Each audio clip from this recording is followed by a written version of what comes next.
ગુરુ પૂર્ણિમાના દિવસે મારા દરેક ગુરુઓને નમસ્કાર। જી મિત્રો, આજે ગુરુ પૂર્ણિમા છે અને ગુરુ પૂર્ણિમા એટલે આપણા ગુરુ પ્રત્યે આપણે આદર આપવાનો, સન્માન આપવાનો આજનો દિવસ। હું મારી જ વાત કરું છું। મારા અત્યાર સુધીમાં મને જે કોઈ પણ ગુરુઓએ મને જે જ્ઞાન આપ્યું છે, સારા સંસ્કાર આપ્યા છે, તે દરેકને આજે હું વંદન કરું છું। પ્રાથમિક શિક્ષણથી લઈને વાત કરીએ તો ગીર સોમનાથ જિલ્લાના ઉના તાલુકાની દેલવાડા કુમાર પેસેન્ટર શાળામાં હું 1 થી 7 ધોરણ સુધીનો મેં અભ્યાસ કર્યો હતો। તે દેલવાડા કુમાર પેસેન્ટર શાળાના દરેક ગુરુઓને મારા નમસ્કાર। પ્રાથમિક શિક્ષણ મને ત્યાંથી મળ્યું છે અને પાયાનું જેને કહી શકાય તેવું જ્ઞાન પણ મને એ બધા ગુરુઓએ આપેલું છે। ત્યાર પછી વાત કરીશું દેલવાડા હાઈસ્કૂલ એટલે કે મગનલાલ શ્રી રામદાસ સંઘવી વિદ્યાલય MSSV જેને આપણે ટૂંકમાં કહીએ છીએ। દેલવાડા હાઈસ્કૂલમાં 8, 9 અને 10માં મેં અભ્યાસ કર્યો। એ દરમિયાન પણ ઘણા બધા શિક્ષક ગુરુજીઓએ મને ખૂબ સારું શિક્ષણ આપેલું છે અને એના થકી આજે આ સફળતા મળી છે એમ કહો તો પણ ચાલે। તે દરેક ગુરુઓને, દરેક શિક્ષકોને મારા વંદન છે। ત્યાર પછી વાત કરીશું 11 અને 12 ધોરણમાં ઉના શહેરમાં શાહ HD હાઈસ્કૂલમાં અભ્યાસ કર્યો। તેમાં જે શિક્ષક ગુરુઓએ મને જે સારું જ્ઞાન આપેલું છે, જે વિષયોનો અલગ અલગ અભ્યાસ કરાવ્યો છે, તે દરેકને આજના પાવન દિવસે હું વંદન કરું છું। ત્યાર પછી વાત કરીશ Junagadh Bahauddin college, arts college, ત્યાં પણ મને અંગ્રેજી, સંસ્કૃત બધા વિષયોનું અલગ અલગ ગુરુઓએ જ્ઞાન આપેલું છે। તે દરેક ગુરુને આજે હું વંદન કરું છું।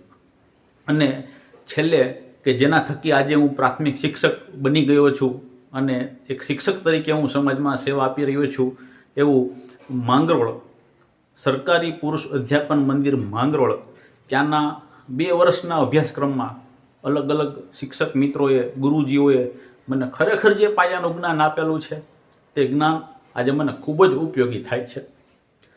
આ દરેક ગુરુઓને હું વંદન કરું છું અને દુર્ભાગ્યવશ એમ કહેવું પડે છે કે આમાંથી ઘણા ગુરુઓ આજે આપણી વચ્ચે હયાત નથી। તે દરેકને આજે હું વંદન કરું છું અને જે ગુરુજીઓ અત્યારે છે તેમને મોટાભાગે એવું ગુરુ પૂર્ણિમાના દિવસે મોબાઈલથી અથવા વોટ્સઅપથી વંદન કરું છું। નવા વર્ષના દિવસે પણ તેમને વંદન કરું છું અને જે રૂબરૂ મળે છે તેમને પણ અમે ચરણ સ્પર્શ કરીને તેમના આશીર્વાદ લઈએ છીએ।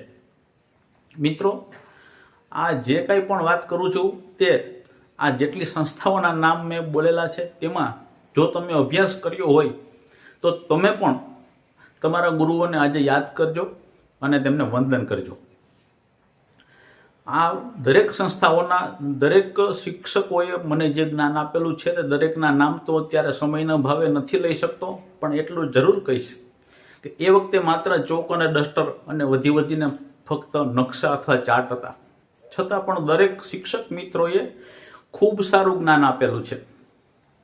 ગુજરાતી, હિન્દી, અંગ્રેજી જેવા ભાષાના વિષયોમાં તેઓનું વર્ણન, તેઓના શબ્દો ઉપરની તેમની પકડ આજે પણ આબેહૂબ ચિત્ર મારી સામે રજૂ થાય છે। ગણિત, વિજ્ઞાન જેવા એવા વિષયો છે કે તેમાં સંકલ્પનાઓ સ્પષ્ટ કરવી અઘરી પડતી હતી એ વખતે, છતાં પણ તેઓએ વાસ્તવિક ઉદાહરણ આપીને અમને તે બધી સંકલ્પનાઓ સ્પષ્ટ કરાવી હતી।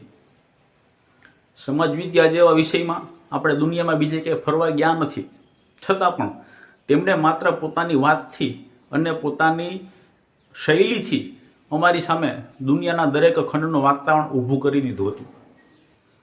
સારા શિક્ષણમાં પણ એવું જ હતું, રમતગમતમાં પણ ખૂબ સારી માહિતી આપી, ખૂબ સારું જ્ઞાન આપેલું। દરેક વિષયમાં દરેક શિક્ષકોએ એટલું તલસ્પર્શી જ્ઞાન આપેલું હતું કે જે આજે પણ મને યાદ આવે છે।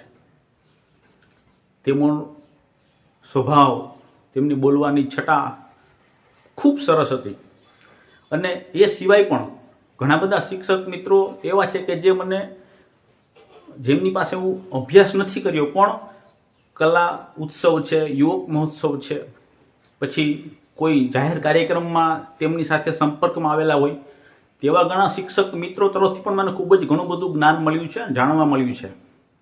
તો દરેકનો આજના ગુરુ પૂર્ણિમાના દિવસે હું તેમ દરેકનો આભાર માનું છું, તેમને વંદન કરું છું. અને જો તમે પણ એક સાચા વિદ્યાર્થી હોય તો તમે પણ તમારા ગુરુને માન આપજો, આદર આપજો, તેમનું સન્માન કરજો.